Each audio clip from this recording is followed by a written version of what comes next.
हार न मानना एक अद्भुत गुण है जो किसी भी व्यक्ति को सफलता की ओर ले जा सकता है। यह वह शक्ति है जो हमें चुनौतियों का सामना करने और अपने लक्ष्यों को प्राप्त करने में मदद करती है। दृढ़ता के बिना हम आसानी से हार मान सकते हैं और अपने सपनों को छोड़ सकते हैं। इस वीडियो में हम कभी हार न मानने की शक्ति और इसके महत्व के बारे में जानेंगे।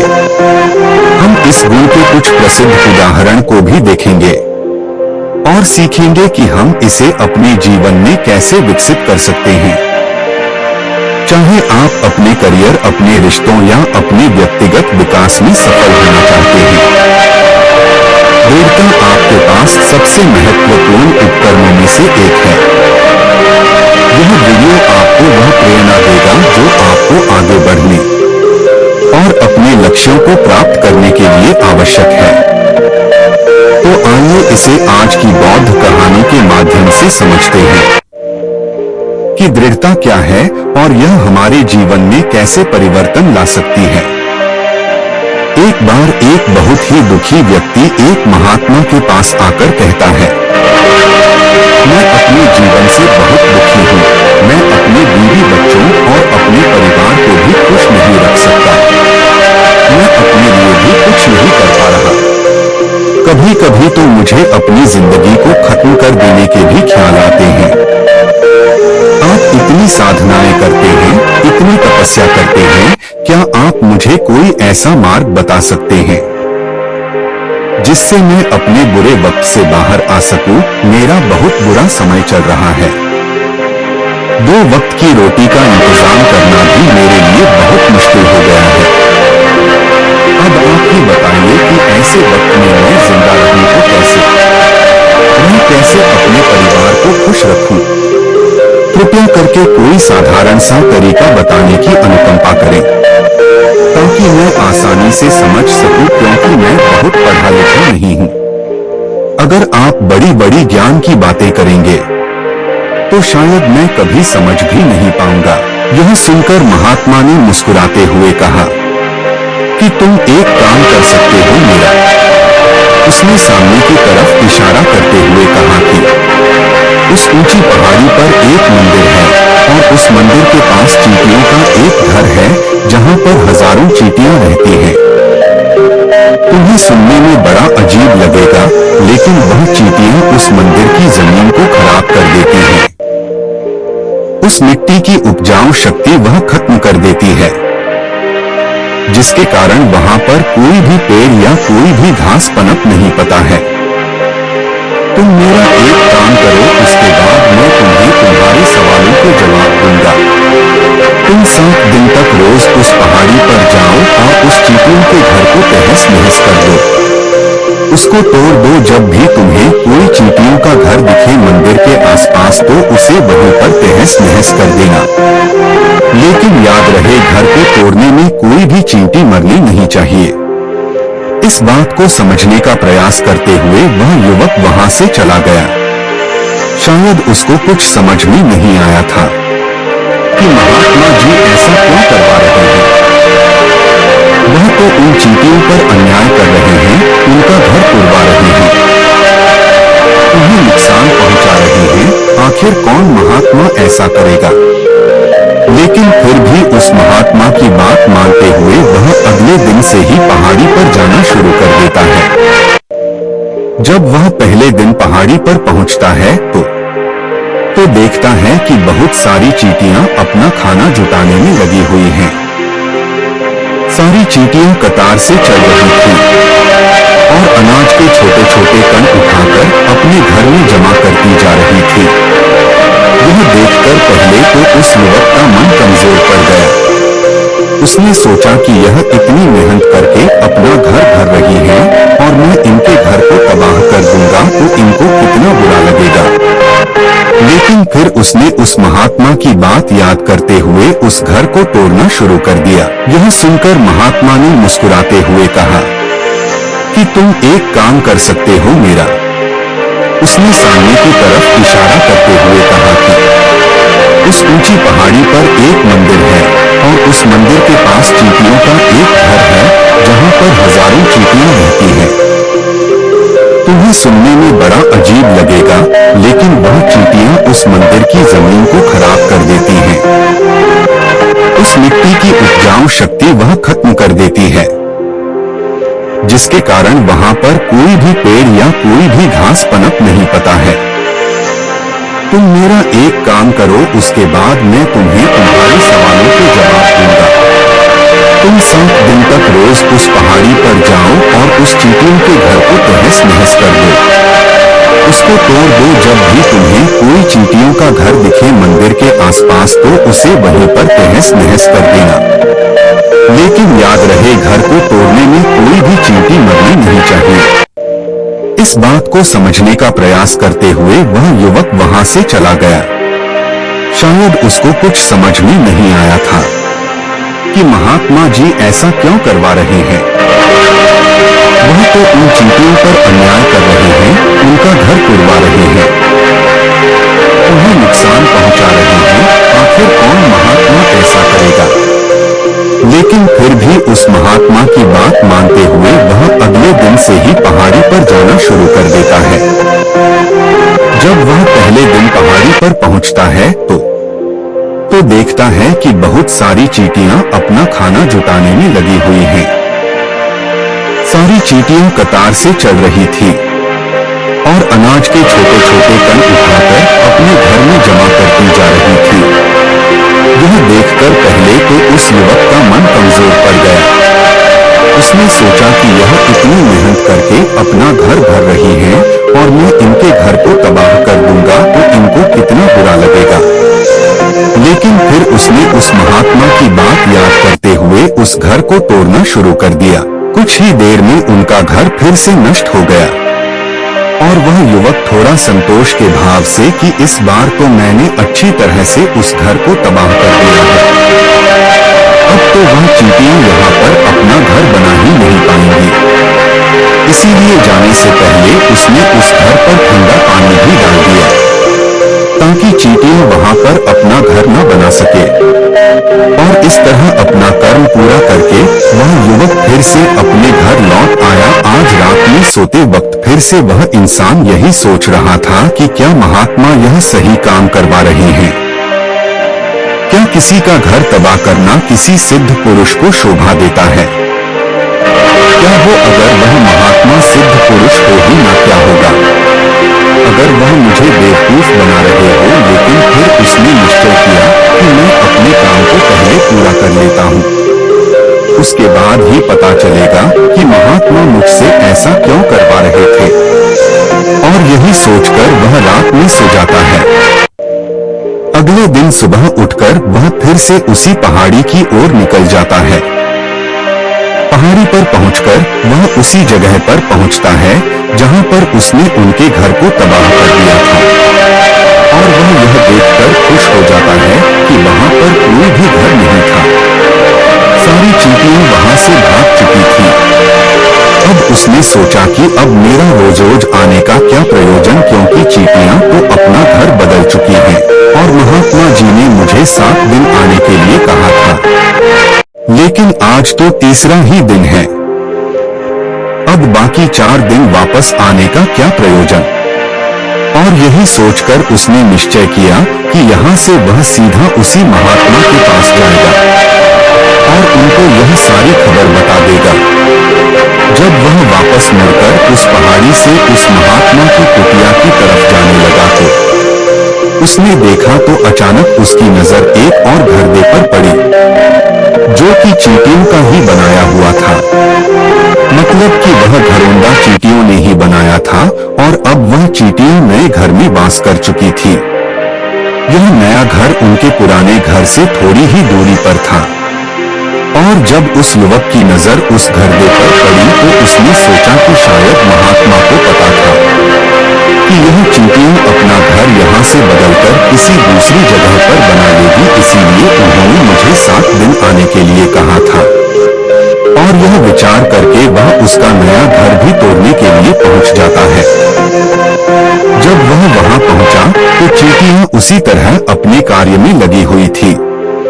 वह अपने लिए खाना इकट्ठा कर रही थी और अपने घर में जमा करती जा रही थी। जो पुराना घर टूटा था वहां भी अनाज के कण बचे हुए थे और चींटियां वहां से भी अनाज इकट्ठा करके वापस अपने नए घर में ला रही थी। अब यहाँ पर फिर से युवक का मन थोड़ा कमजोर पड़ गया, क्योंकि वह खुद भी कमजोर था, खुद भी वक्त का मारा हुआ था।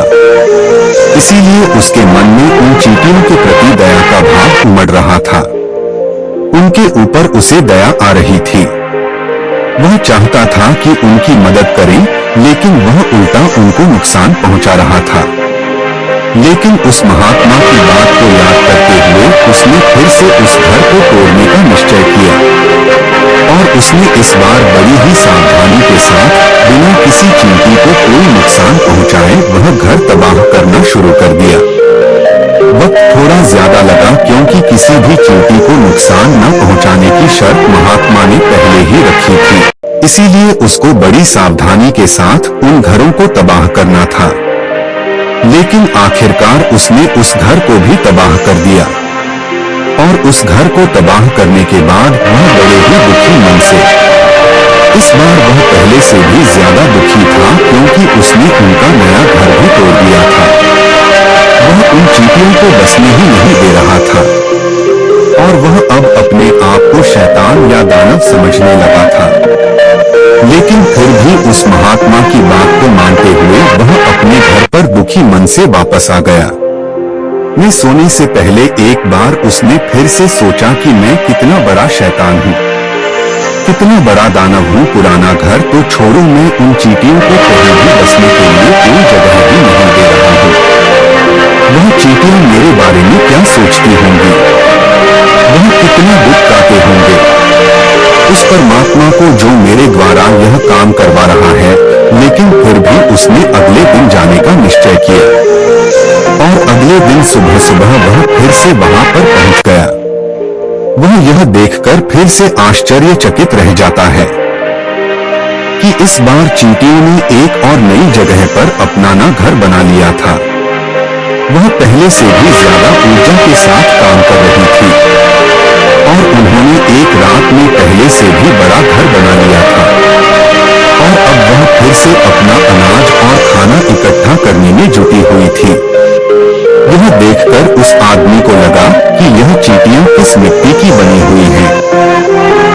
मैं इनको बार बार यहाँ से भगाने की कोशिश कर रहा हूँ और यह वहीं पर अपना घर बना लेती है। क्या इनको पता नहीं है कि मैं इन्हें यहाँ पर कभी भी बसने नहीं दूंगा। यह चींटी है, दिखने में इतनी छोटी है, लेकिन फिर भी यह मुझसे हार नहीं मान रही है। बड़े ताज्जुब की बात है। और इस बार उसने गुस्से में उस घर को तहस नहस करना शुरू कर दिया। लेकिन इस बार तहस नहस करते हुए कुछ चींटियां वहीं पर मर गई। उसके पैरों तले कुचल दी गई। कुचलने के बाद जब वह अपने अहंकार से बाहर आया तो उसने देखा कि गुस्से में उसने उन चींटियों को कितनी क्षति पहुंचा दी है। उसका मन पश्चाताप से भर गया और वह रोता हुआ अपने घर की तरफ बढ़ गया। रात में सोते वक्त उसने सोचा कि मैं उन चींटियों पर बहुत ज्यादा अत्याचार कर रहा हूँ। अब इससे ज्यादा अत्याचार मैं नहीं कर पाऊंगा। और यही सोचकर वह अगले दिन उन चींटियों के लिए अपने घर से थोड़ा आटा लेकर उसी पहाड़ी पर पहुंच जाता है। आज उसके मन में उन चींटियों के प्रति श्रद्धा का भाव था, दया का भाव था। आज वह उनकी मदद करना चाहता था। और जब वह वहां पर पहुंचा तो चींटियां फिर से अपने नए घर को बनाने में जुटी हुई थी। उसने बड़ी ही दया के साथ उन चींटियों को अपना लाया हुआ आटा खिलाया और अगले 3 दिनों तक वह ऐसा ही करता रहा। जो इंसान पिछले 4 दिनों से चींटियों को नुकसान पहुंचा रहा था, अब वही इंसान उन्हें मदद कर रहा था। वह रोज सुबह जाता और उन चींटियों को अपने हाथों से आटा खिलाता। 7 दिन के बाद वह युवक उस महात्मा के पास पहुंचकर हाथ जोड़कर बोलता है कि महात्मा जी, मुझे माफ कर देना। मैंने उन चींटियों का घर तबाह करने के लिए बहुत कोशिश की। मैंने उनका घर तबाह किया भी। एक बार नहीं, 4 बार मैंने उनका घर तोड़ा। उसके बाद मैं हिम्मत नहीं कर पाया, उनके घर को नहीं तोड़ पाया। मैं समझ सकता हूँ कि मैंने आपका काम पूरा नहीं किया और इसके बदले आप मुझे वह तरीके भी नहीं बताएंगे जो कि मुझे मेरे बुरे समय से बाहर निकाल सकते हैं। लेकिन मुझे इसका कोई दुख नहीं है। मुझे लगता है कि मैंने जो किया वह सही किया, इसीलिए मैं आपसे आज्ञा लेकर वापस जा रहा हूँ। कृपया मुझे वापस अपने घर जाने की आज्ञा दीजिए। यह सुनकर उस महात्मा ने मुस्कुराते हुए कहा कि अरे बेटा, इतनी भी क्या जल्दी, रुको तो सही, जलपान तो कर लो, थोड़ी देर ठहर जाओ, उसके बाद चले जाना। और यह कहकर वह महात्मा उस युवक के लिए पानी लेकर आते हैं। पानी पिलाने के बाद महात्मा उस युवक से पूछते हैं कि तुम मुझे यह बताओ कि आखिर तुम उन चींटियों का घर तबाह क्यों नहीं कर सके?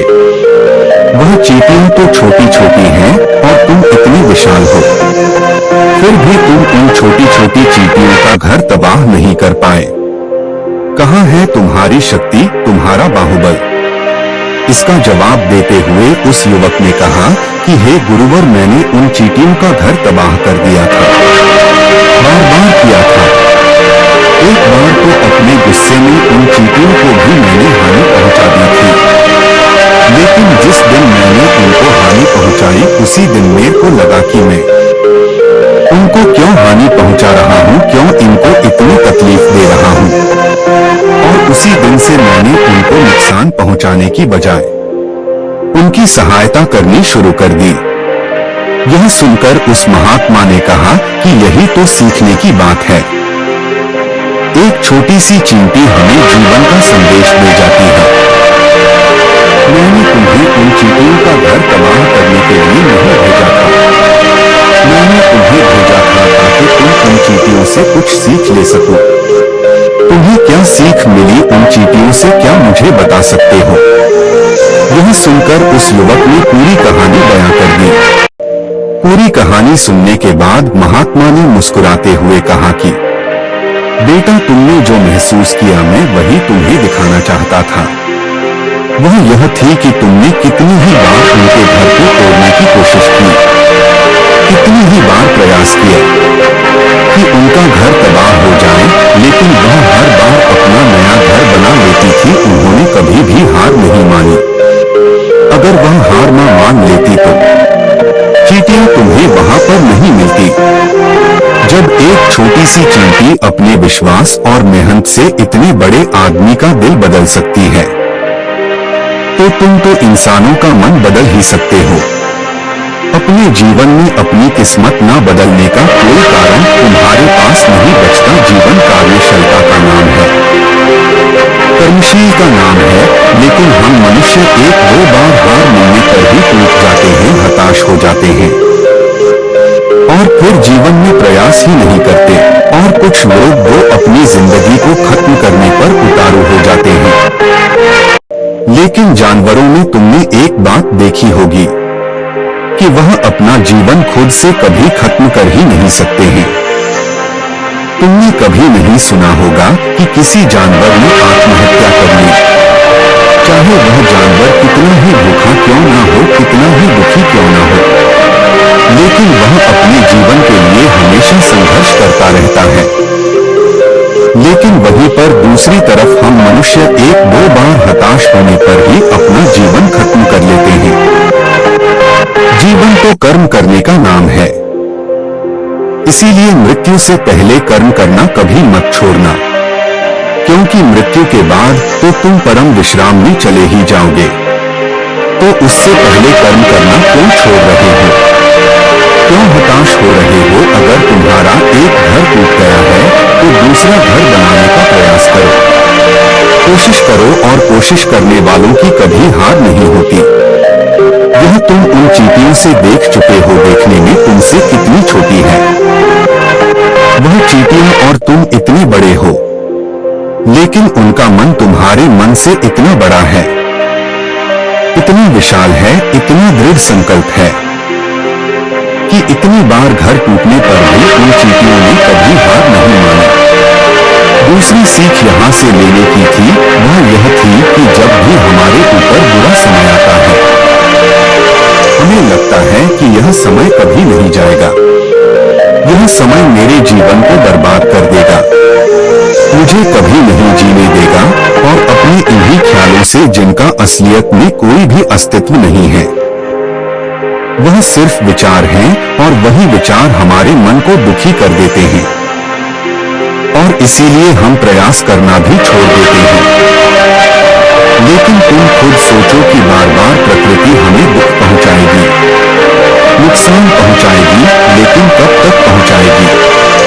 अगर हम बार बार फिर से उठकर फिर से नया प्रयास करते रहेंगे तो प्रकृति भी हमारे सामने घुटने टेक देगी, और वह भी एक दिन हमारे ऊपर दयावान हो जाएगी, और वह हमें सब कुछ देने लगेगी जिसकी हमने कभी कामना की थी। इसीलिए यह भी कहा जाता है कि बुरा वक्त किसी का भी हमेशा नहीं रहता। तुमने खुद देखा कि तुम उन चींटियों को तबाह करने के लिए पहुंचे थे, लेकिन बाद में तुम्हें उन चींटियों को अनाज और आटा देने लगे। तुम भी उन पर कृपालु हो गए। क्यों हुए? क्योंकि तुमने देखा कि वह चींटियां हार ही नहीं मान रही है।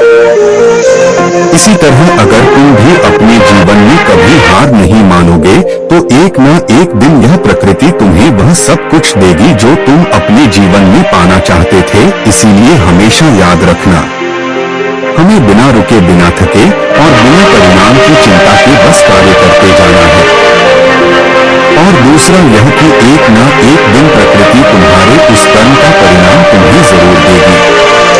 दोस्तों, सच्ची श्रद्धा से कमेंट में नमो बुद्धाय जरूर लिखिए। इस वीडियो को लाइक करें तथा अपने दोस्तों के साथ शेयर करें, और हमें सब्सक्राइब करना ना भूलें। और हाँ, इस वीडियो से कोई भी सवाल है तो आप कमेंट में पूछ सकते हैं।